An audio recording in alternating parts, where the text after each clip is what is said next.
Should you buy a flagship in 2021? That's a big question. Or is mid-range phone enough for nearly 99% of people? Yeah, I'm going to talk about this in this video. But before that, I want to say two things. This video is specifically for Indians, for people living in India, buying in India, because the markets, Western markets, US, Europe is very, very different as compared to India. And this video is not for people who buy only for brand. Yeah, I am talking about people who really use their phones and not buy just for the brand. Yes, this is the latest and the greatest and I want to buy it. No, this video is not for them. There's a reason why I wanted to do this video.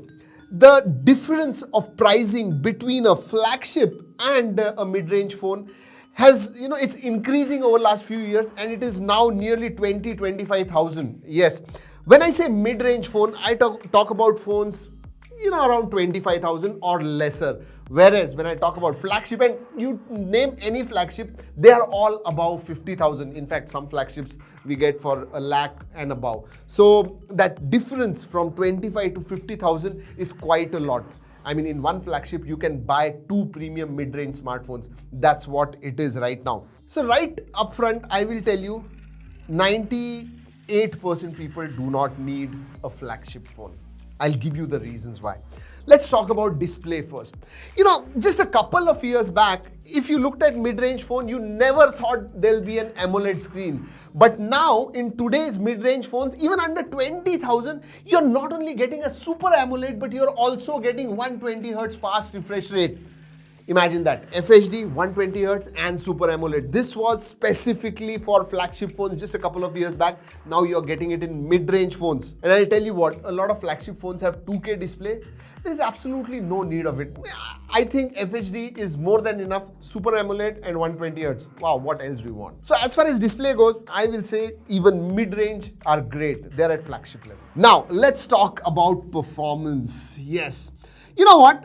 We did an experiment in our office where we took a 888 based smartphone and a recently launched 768 iQOO Z3. And the person did not know which processor both the phones had, which phones they were. And he said, I don't find any difference. That is what it is. A 7 series CPU, either 750, 765, 768, all these are pretty good in gaming, in performance. For a layman, he will not understand the difference. For 95% of people, they will not understand the difference. And I think for regular usage, for multitasking, for gaming, and nearly everything else, a 7 series processor from Qualcomm or then MediaTek Dimensity processor. Yes, even 800U, even 1200, Dimensity 1200 you're getting in 28,000 smartphones. So those kind of performance you're getting in mid-range phones. Why do you need a flagship? Again, a small disclaimer here. If you are a professional gamer, yes, you go with the flagship phone.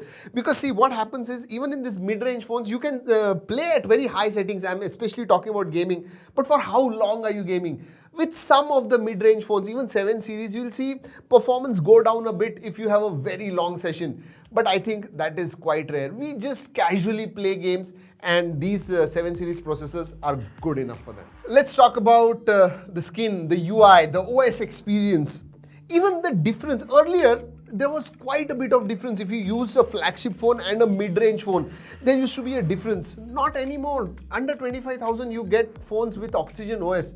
What else do we want? It's one of the cleanest experience. In fact, I'll say after Android 12 starts coming on the smartphones, even a little difference that is remaining, that will also go off, because the base itself, the Android core itself will be so good that I don't think there will be much difference between a flagship and a mid-range phone as far as the OS experience goes. Let's talk about build quality. Yeah, there was a lot of difference a few years back.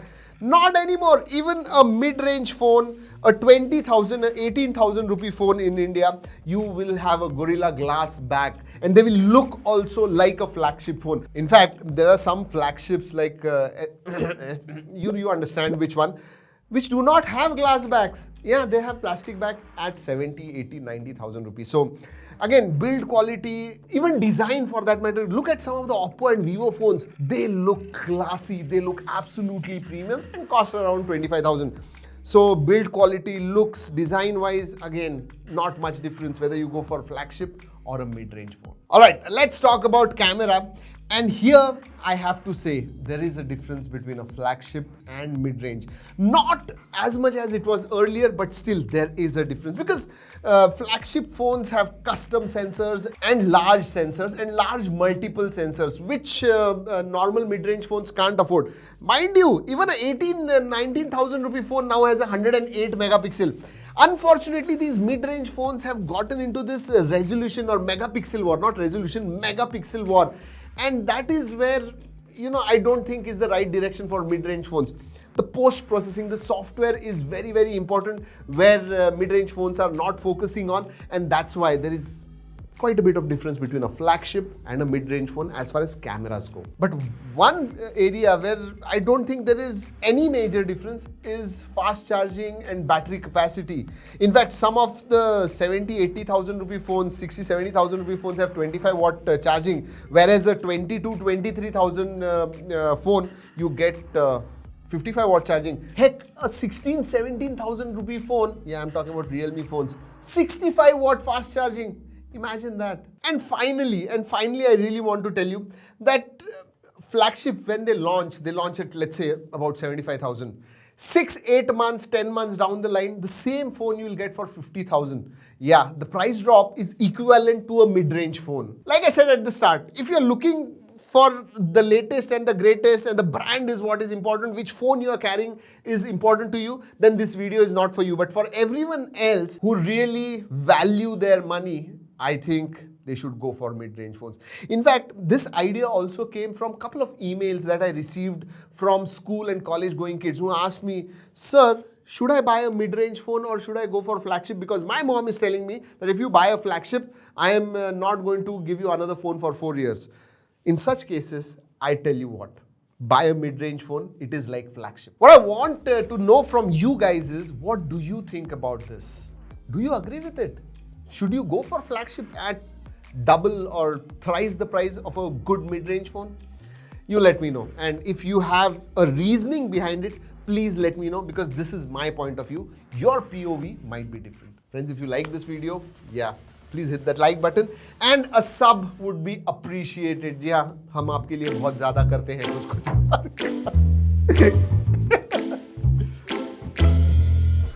Friends, if you have liked this video, hit that like button and yes, please subscribe if you have already not, because we are going to be very regular on our English channel. That's about it in this video. Until next time, keep tracking and stay safe.